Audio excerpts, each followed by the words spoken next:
Je suis Grégoire Furer, fondateur, créateur du Montreux Comedy Festival en Suisse et également fondateur-créateur du l'Hilarious Festival à Lille, mon nouveau bébé que j'ai créé cette année à Lille et dans la région des Hauts-de-France.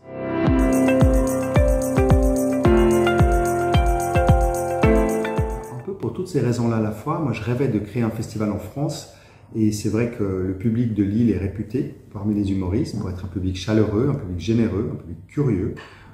La région de Lille et des Hauts-de-France me permettait aussi d'avoir des infrastructures que je n'ai pas en Suisse, comme notamment des scènes de découverte, pour pouvoir aussi présenter les pépites de la francophonie qui me tiennent particulièrement à cœur.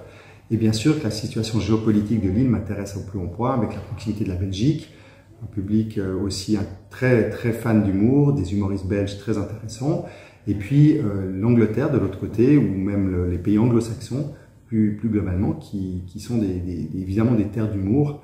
La comédie vient de ces pays-là aussi. La comédie britannique est une comédie évidemment qui influence les arts de la comédie à travers le monde. Donc à terme, à moyen terme, on peut tout à fait imaginer explorer aussi ce terrain de jeu-là qui est finalement le centre de l'Europe en fait, entre plusieurs cultures différentes.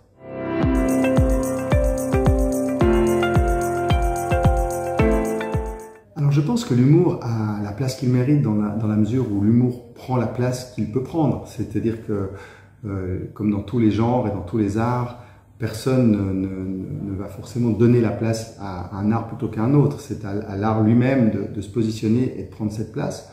Je pense que l'humour a été longtemps a manqué de confiance en lui. Souvent, même les humoristes, les producteurs étaient un peu considérés un peu à la marge de certains grands courants artistiques. On est souvent à la marge de la musique, on est souvent à la marge du théâtre, on peut être à la marge de certains arts dits majeurs. Mais je pense que l'humour prend de plus en plus sa place, de plus en plus d'humoristes affirment haut et fort qu'ils font ce métier-là avec conviction et parce qu'ils aiment ça. Et on se rend compte aussi que le public est de plus en plus enclin à venir au spectacle d'humour, il a besoin de rire.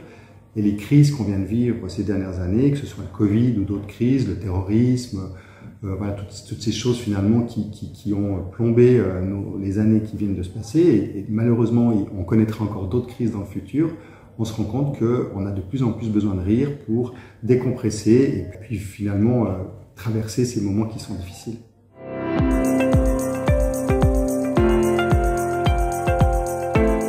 Je crois que d'abord un bon humoriste se définit par sa drôlerie.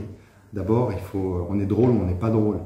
Après, évidemment que parfois, être drôle peut aussi, parfois, en allant peut-être titiller certains défauts des autres, peut passer pour un peu de moquerie, mais il faut toujours définir l'intention de l'auteur et finalement l'interprétation qu'on fait de l'œuvre qui a été écrite.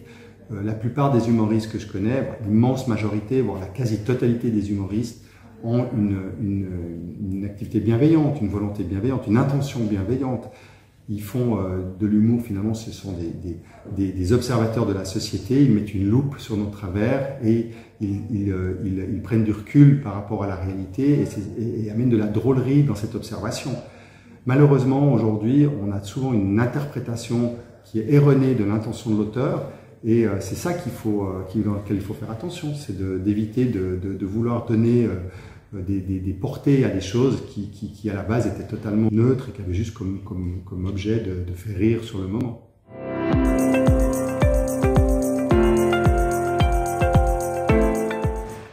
Alors ça c'est une bonne question, il y a l'humour absurde, il y a l'humour noir, il y a l'humour satirique, effectivement, l'humour politique, il y a l'humour visuel aussi, l'humour clownesque, l'humour burlesque.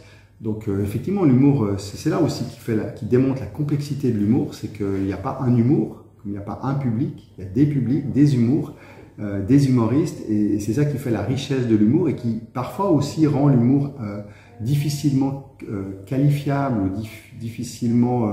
on ne peut pas ranger l'humour dans une case, c'est ce qui gêne souvent le monde. On aime bien des petites cases, des petites boîtes où on met tout le monde dedans et on sait que voilà, c'est bien rangé sur les étagères. L'humour, c'est quelque chose qui s'exprime à tous les niveaux, et puis quelque part, on n'a pas besoin d'humoriste pour être drôle. On peut rire aussi avec ses amis, avec sa famille. L'humour, c'est un art de vivre. Pour être même un peu provocateur, je dirais que l'humour, c'est trop sérieux pour confier l'humour aux seuls humoristes.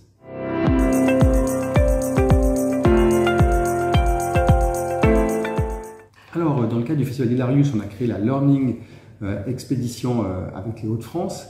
C'était vraiment une grande volonté de nos soutiens politiques, qui était vraiment de faire une activité pour la jeunesse.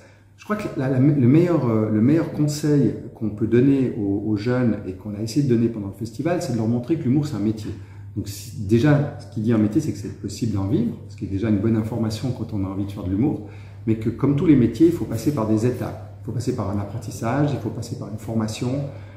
On n'est pas une star du jour au lendemain. Comme disent aussi, c'est un process qui est long. Il faut s'entraîner, il faut écrire, il faut répéter, il faut être mis en scène, il faut tester son spectacle dans des petites salles. Au départ, on ne gagne pas beaucoup d'argent, donc il faut vraiment avoir une vraie vocation. Vraiment vocation, il faut avoir envie de le faire.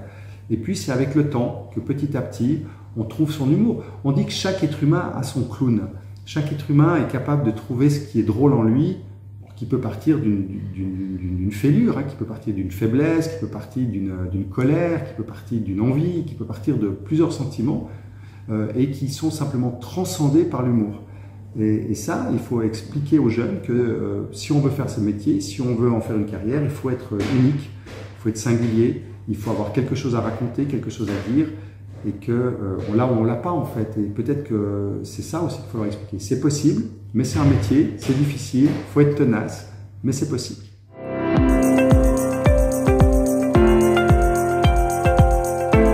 Les États généraux, c'est d'abord la première fois qu'un festival organise les États généraux de l'humour francophone, où donc réunir les professionnels de l'humour, c'est-à-dire tous les gens qu'on ne voit pas sur scène, tous les gens qui sont derrière le rideau, les producteurs, les tourneurs, les agents, les attachés de presse, les médias, les techniciens aussi, il y a des gens qui travaillent principalement dans l'humour, des metteurs en scène, voilà, tous ces gens-là, en fait, finalement, qui font vivre l'humoriste, qui le mettent en lumière, qui le mettent sur scène, qui l'aident dans sa carrière.